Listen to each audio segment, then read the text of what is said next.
Welcome to YouTube log. ಇವತ್ತಿನ log ಏನಪ್ಪ ಅಂದರೆ ಮುದ್ದೆ ಪಲ್ಕು ಸೊಪ್ಪು ಸಿಂಪಲ್ ಸಾಂಬಾರು ಯಾವ ಥರ ಮಾಡೋದಂತ ಈ ಥರ ಮಾಡಿದ್ರೆ ಸೂಪರಾಗಿ ಟೇಸ್ಟಾಗಿರುತ್ತೆ. ಈಸಿ ಮೆಥಡ್, ಬೇಗನೆ ಆಗುತ್ತೆ ಈ ಸಾಂಬಾರು. ಫಸ್ಟಿಗೆ ಪಲ್ಕು ಸೊಪ್ಪು ತಂದಿನಿ, ಅದನ್ನ ನಮ್ಮ ತೋಟದಲ್ಲೇ ಬೆಳೆದಿರೋದು ನೀಟಾಗಿ ತೊಳೆದು ಇಟ್ಕೊಂಡು ಒಂದು ಮಿಕ್ಸಿ ಜಾರಿಗೆ ಹಾಗೆ ಬೆಳ್ಳುಳ್ಳಿ ಹಾಗೂ ಟೊಮೊಟೊ ಹಾಗೆ ಈರುಳ್ಳಿ ಹಾಕ್ತಾಯಿದ್ದೀನಿ. ಈರುಳ್ಳಿ ಹಾಕಿದಾದ್ಮೇಲೆ ಹೆಚ್ಚಿರೋ ಕಾಯಿ ಹಾಕ್ತಾಯಿದ್ದೀನಿ. ಹಾಗೆ ಕೊತ್ತಂಬರಿ ಸೊಪ್ಪಿಲ್ಲ ಅಂದರೆ ಸಬ್ಬಕ್ಕಿ ಸೊಪ್ಪು ಹಾಕ್ತಾಯಿದ್ದೀನಿ ನಾನು. ಹಾಗೆ 1 ಸ್ಪೂನಷ್ಟು ಧನಿಯಾ ಪುಡಿ ಹಾಕ್ತಾಯಿದ್ದೀನಿ, 1 ಸ್ಪೂನ್ ಖಾರದ ಪುಡಿ ಹಾಕ್ತಾಯಿದ್ದೀನಿ. ಖಾರದ ಪುಡಿ ಹಾಕಿದಾದಮೇಲೆ ಹಾಗೆ ಸ್ವಲ್ಪ ನೀರು ಹಾಕ್ತಾಯಿದ್ದೀನಿ.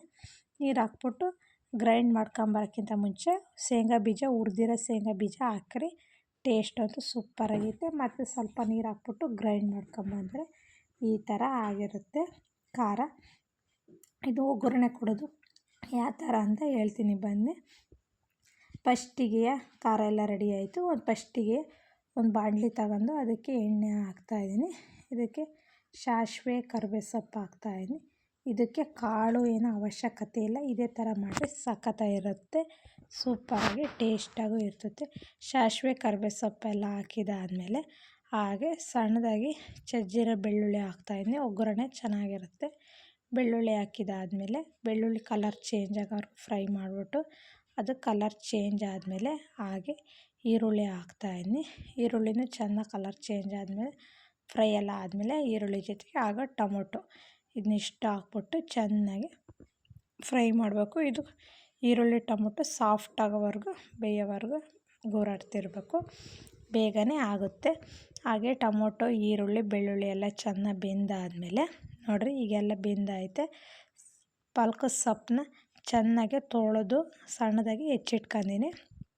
ಇದನ್ನ ಹಾಕ್ಬಿಟ್ಟು ಚೆನ್ನಾಗೆ ಗೂರಾಡಬೇಕು. ಇದು ಸೊಪ್ಪು ಖಾರದಲ್ಲೇ ಒಗ್ಗರಣೆಯಲ್ಲೇ ಬೇಯಬೇಕು, ಹಂಗಾರೆ ಟೇಸ್ಟಾಗಿರುತ್ತೆ, ಚೆನ್ನಾಗಿರ್ತೈತೆ. ಹಂಗಾರೆ ಸಾಂಬಾರು ಸಿಂಪಲ್ ಸಾಂಬಾರು, ಪಲ್ಕು ಸಾಂಬಾರು.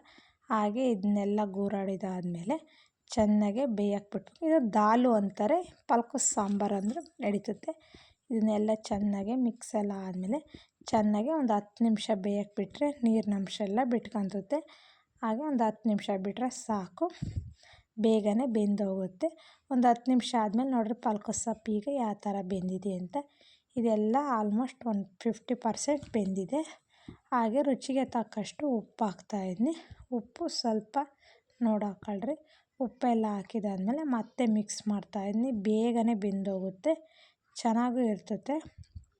ಹಾಗೆ ಸೊಪ್ಪೆಲ್ಲ ಬೆಂದಾದಮೇಲೆ ಹಾಗೆ ಸ್ವಲ್ಪ ಅರಶಿನ ಪುಡಿ ಹಾಕ್ತಾಯಿದ್ದೀನಿ, ಟೇಸ್ಟಿಗೆ ಚೆನ್ನಾಗಿರುತ್ತೆ.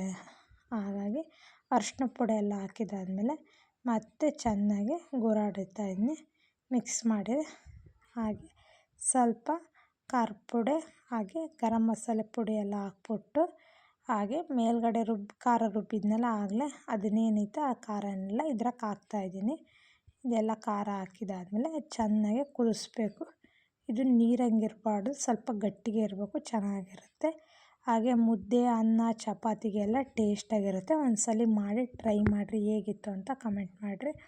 ಹಾಗೆ ನೋಡಿರಿ ಈಗೆಲ್ಲ ಗಟ್ಟಿಗೆ ಕರೆಕ್ಟಾಗಿ ಹದವಾಗೈತೆ. ಈಗ ಇದಕ್ಕೆ ಮೇಲೆ ನೀರು ಅವಶ್ಯಕತೆ ಇಲ್ಲ. ಹಾಗೆ ಇದಕ್ಕೆ ಕಾಳು ಏನೂ ಹಾಕೋ ಅವಶ್ಯಕತೆನಿಲ್ಲ. ನಾನು ಮಿಕ್ಸಿ ಜಾರೆಲ್ಲ ಸ್ವಲ್ಪ ಖಾರ ಎಲ್ಲ ಉಳಿದೈತೆ ಅಂತ ಅದಕ್ಕೆ ಸ್ವಲ್ಪ ನೀರು ಹಾಕ್ಬಿಟ್ಟು ಮಿಕ್ಸಿ ಜಾರ್ ಮುಚ್ಚಳದಾಗಳನ್ನೆಲ್ಲ ಹಾಕ್ತಾಯಿದ್ದೀನಿ ಅಷ್ಟೇ. ಇದಕ್ಕೇನು ಜಾಸ್ತಿ ನೀರು ಅವಶ್ಯಕತೆ ಇಲ್ಲ. ಇದಕ್ಕೆ ಹೆಸ್ರು ಕಾಳು, ತೊಗರಿಬೇಳೆ, ಮೊಳಕೆ ಹುರುಳಿಕಾಳು ಏನೂ ಹಾಕ್ಬಾರ್ದು, ಹಿಂಗೆ ಮಾಡಬೇಕು, ಟೇಸ್ಟಾಗೂ ಇರ್ತದೆ. ಇದು ಕುದೀತಾ ಗಟ್ಟಿಗಾಗುತ್ತೆ. ಯಾಕೆ ಅಂದರೆ ಶೇಂಗಾ ಬೀಜ ಹಾಕಿರ್ತೀವಲ್ಲ, ಹಾಗಾಗಿ ಕಾಯಿ ಹಾಕಿರ್ತೀವಲ್ಲ, ಹಾಗಾಗಿ ಗಟ್ಟಿಗಾಗುತ್ತೆ. ನೋಡಿರಿ ಗಟ್ಟಿಗಾದಮೇಲೆ ಈಗ ಎಷ್ಟು ಚೆನ್ನಾಗೈತೆ ಅಂತ. ಇನ್ನೂ ಗಟ್ಟಿಗಾಗುತ್ತೆ ಚೆನ್ನಾಗಿ ಕುದಿಸ್ತಾ ಇದ್ದರೆ ಸಾಂಬಾರು ಥರ. ಹಾಗಾಗಿ ಇದು ಚಪಾತಿ, ದೋಸೆ ಹಾಗೆ ಎಲ್ಲರ ಇದಕ್ಕೂ ಟೇಸ್ಟಾಗಿರ್ತದೆ, ಅನ್ನ ಮುದ್ದೆಗೆಲ್ಲ. ಒಂದ್ಸಲ ಹೇಗಿತ್ತು ಅಂತ ಟ್ರೈ ಮಾಡಿರಿ. ಎಲ್ಲರೂ ಸಬ್ಸ್ಕ್ರೈಬ್, ಶೇರು, ಫಾಲೋ ಮಾಡಿರಿ. ಎಲ್ಲರಿಗೂ ಥ್ಯಾಂಕ್ ಯು.